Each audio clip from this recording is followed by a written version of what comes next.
कहानी का नाम खोई हुई राजकुमारी। बहुत समय पहले हिमालय की ऊंची पहाड़ियों के बीच बसा एक समृद्ध और रहस्यमयी राज्य था, अमरेश्वर। यह राज्य अपनी सुंदरता, शांति और अद्भुत जादुई शक्तियों के लिए दूर दूर तक प्रसिद्ध था। यहाँ के राजा वीरेंद्र सिंह न्यायप्रिय और दयालु थे, जबकि रानी मृणालिनी अपनी बुद्धिमत्ता और करुणा के लिए जानी जाती थीं। लेकिन इस राज्य की असली पहचान थी उनकी बेटी राजकुमारी आराध्या। आराध्या सिर्फ सुंदर ही नहीं थी, बल्कि उसके अंदर एक अजीब सी शक्ति थी। वह प्रकृति से बात कर सकती थी। पेड़ पौधे, पक्षी, यहाँ तक कि हवाएं भी उसकी बात सुनती थीं। बचपन से ही वह महल की भव्यता से ज्यादा जंगलों की शांति को पसंद करती थी। वह अक्सर अकेले जंगल में चली जाती, नदी किनारे बैठकर घंटों पानी की लहरों से बातें करती और फूलों से हंसती खेलती। लेकिन हर कहानी में एक अंधेरा भी होता है। अमरेश्वर राज्य के पास ही एक वीरान और श्रापित भूमि थी, काल गुफा। वहां रहता था एक शक्तिशाली तांत्रिक, अघोर नाथ। वह कभी राज्य का राजवैद्य था, लेकिन अपनी काली शक्तियों के कारण उसे राज्य से निकाल दिया गया था। अपमान और बदले की आग में जलते हुए उसने कसम खाई थी कि वह एक दिन अमरेश्वर को नष्ट कर देगा। वर्षों तक उसने अपनी काली शक्तियों को बढ़ाया और एक दिन उसे पता चला कि राजकुमारी आराध्या के अंदर एक दिव्य शक्ति है, ऐसी शक्ति जो उसे अजेय बना सकती है अगर वह उसे अपने वश में कर ले। एक तूफानी रात थी, आसमान में बिजली कड़क रही थी। महल के पहरेदार अचानक बेहोश होने लगे और उसी अंधेरे का फायदा उठाकर अघोरनाथ महल में घुस आया। उसने जादू से पूरे महल को नींद में डाल दिया और चुपचाप राजकुमारी के कमरे में पहुंच गया। छोटी सी आराध्या गहरी नींद में थी। अघोरनाथ ने मुस्कुराते हुए कहा, अब तुम्हारी शक्ति मेरी होगी, और उसने उसे उठा लिया। लेकिन जैसे ही वह महल से बाहर निकलने लगा, अचानक एक तेज रोशनी चमकी। राज्य के रक्षक ऋषि महायोगी वेदांत प्रकट हो गए। उन्होंने अघोरनाथ को रोकते हुए कहा, तुम यह नहीं कर सकते। दोनों के बीच भयंकर युद्ध शुरू हो गया। आकाश कांप उठा, धरती हिलने लगी। आखिरकार वेदांत ने एक अंतिम मंत्र का उपयोग किया, लेकिन वह जानते थे कि वे अघोरनाथ को पूरी तरह नहीं रोक सकते। इसलिए उन्होंने एक कठिन फैसला लिया। उन्होंने राजकुमारी की रक्षा के लिए उसे अपनी शक्ति से दूर भेज दिया, इतनी दूर कि अघोरनाथ उसे कभी ढूंढ ना सके। एक तेज प्रकाश के साथ छोटी राजकुमारी हवा में गायब हो गई और अगले ही पल वह एक गरीब गांव में एक साधारण परिवार के घर के बाहर मिली। उस रात से अमरेश्वर की राजकुमारी दुनिया के लिए खो गई। साल बीत गए। वही छोटी राजकुमारी अब एक साधारण लड़की बन चुकी थी। नाम था गौरी। उसे अपने असली पहचान के बारे में कुछ भी याद नहीं था। वह एक गरीब लकड़हारे के घर में पली बढ़ी। उसकी जिंदगी कठिन थी। सुबह से शाम तक काम, जंगल से लकड़ी लाना, पानी भरना। लेकिन उसके अंदर कुछ अलग था। जब भी वह दुखी होती, हवा अचानक शांत हो जाती, फूल उसके पास खिल उठते और पक्षी उसके कंधे पर आकर बैठ जाते। गांव के लोग कहते, इस लड़की में जरूर कोई रहस्य है। गौरी खुद भी समझ नहीं पाती थी कि वह अलग क्यों है।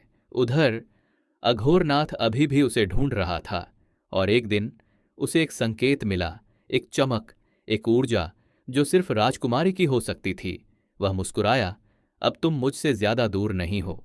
इसी बीच कहानी में प्रवेश होता है राजकुमार आर्यवीर का, एक बहादुर लेकिन जिद्दी युवक जो अपने राज्य से भागकर दुनिया देखने निकला था। उसे युद्ध नहीं बल्कि सच्चाई की तलाश थी। एक दिन वह उसी गांव में पहुंचा जहां गौरी रहती थी। पहली बार जब उसने गौरी को देखा, वह जंगल में थी। हवा उसके बालों से खेल रही थी और उसके आसपास फूल खिल रहे थे। आर्यवीर कुछ पल के लिए वहीं रुक गया।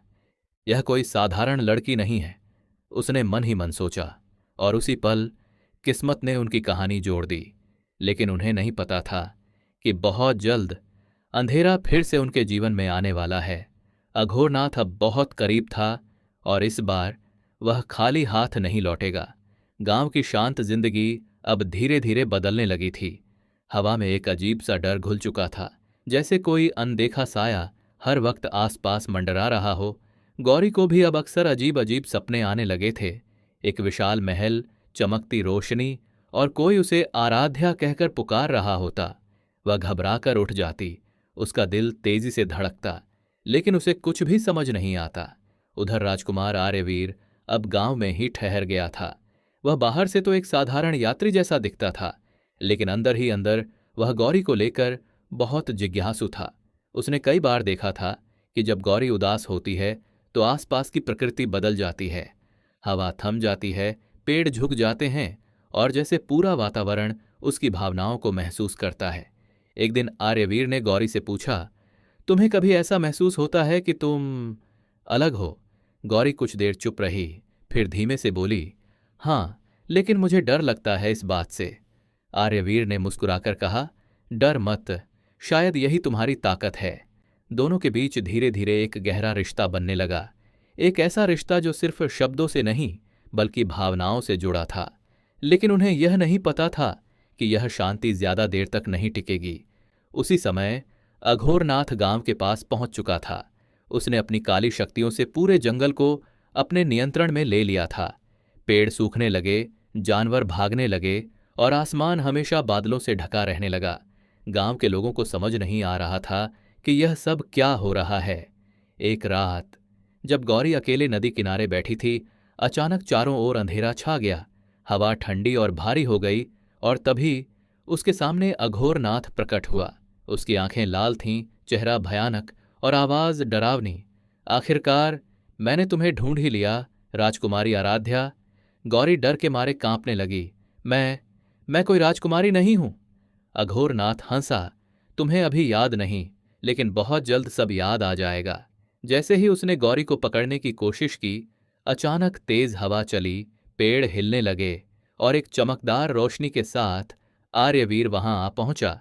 उसे हाथ मत लगाना, उसने तलवार निकालते हुए कहा।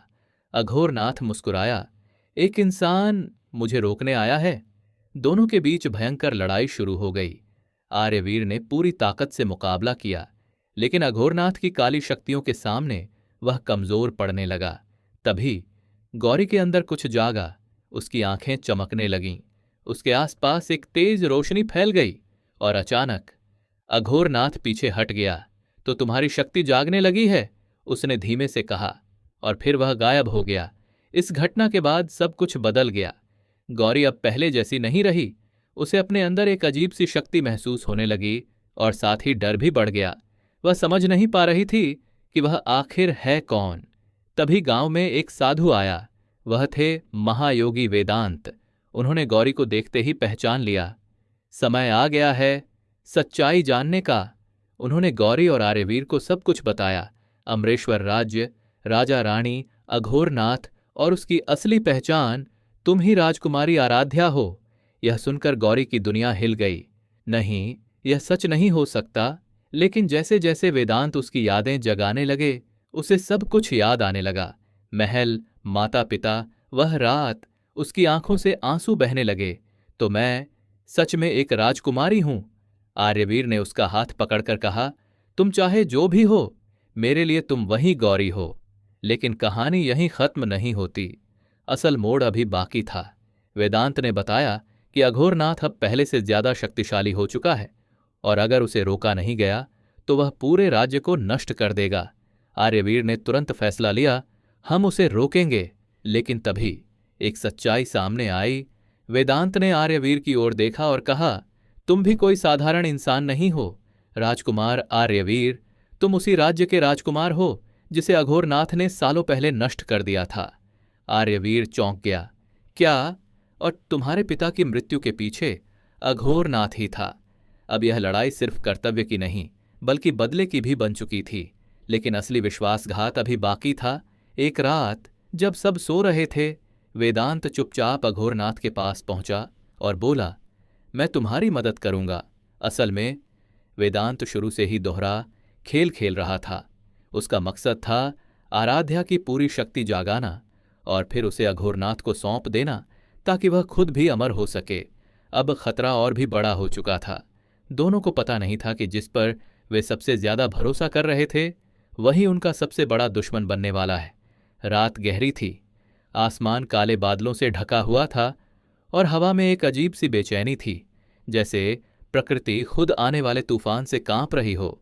जंगल के बीच बनी छोटी सी झोपड़ी में गौरी, जो अब अपनी असली पहचान राजकुमारी आराध्या को जान चुकी थी, खामोशी से बैठी थी।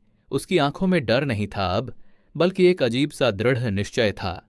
उसे अब सब याद आ चुका था, अपना बचपन, अपने माता पिता, अपना राज्य, और वह अंधेरी रात जब उसकी जिंदगी बदल गई थी।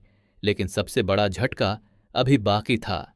उसी रात अचानक तेज हवा चलने लगी, झोपड़ी का दरवाजा अपने आप खुल गया और अंदर आए महायोगी वेदांत। आर्यवीर तुरंत खड़ा हो गया। गुरुदेव, आप इस वक्त? लेकिन वेदांत के चेहरे पर आज वह शांति नहीं थी, बल्कि एक ठंडी मुस्कान थी। अब समय आ गया है सब खत्म करने का। आराध्या और आर्यवीर दोनों हैरान रह गए। आप क्या कह रहे हैं? आराध्या ने कांपती आवाज में पूछा। वेदांत धीरे धीरे आगे बढ़े। मैंने ही तुम्हें बचाया था ताकि एक दिन तुम्हारी शक्ति का उपयोग कर सकूं, और अब वह दिन आ गया है। आर्यवीर को यकीन नहीं हो रहा था। तो आप शुरू से ही? हाँ, वेदांत हंसे। मैंने अघोरनाथ के साथ मिलकर यह सब योजना बनाई थी। यह सुनकर आराध्या के दिल पर जैसे बिजली गिर गई। जिस पर उसने सबसे ज्यादा भरोसा किया वही उसका सबसे बड़ा दुश्मन निकला। तभी एक तेज अंधेरा छाया और अघोरनाथ प्रकट हुआ। बहुत अच्छा वेदांत, तुमने अपना काम बखूबी किया। अब दोनों एक साथ खड़े थे, एक तरफ धोखा और दूसरी तरफ अंधकार। अघोरनाथ ने कहा, राजकुमारी, अब अपनी शक्ति मुझे सौंप दो और मैं तुम्हें दर्द से मुक्ति दे दूंगा। आराध्या ने आंसुओं के बीच मुस्कुराकर कहा, तुम गलत हो। मेरी शक्ति किसी को नष्ट करने के लिए नहीं, बचाने के लिए है। और फिर शुरू हुआ अंतिम युद्ध।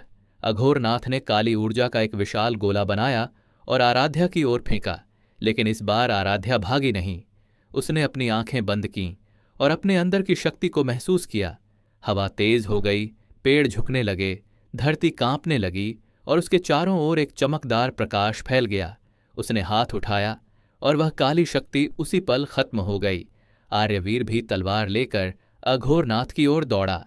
दोनों के बीच जबरदस्त युद्ध शुरू हुआ। तलवारों की टकराहट से चिंगारियां निकल रही थीं और हर वार में वर्षों का गुस्सा था। यह मेरे पिता के लिए है, आर्यवीर चिल्लाया।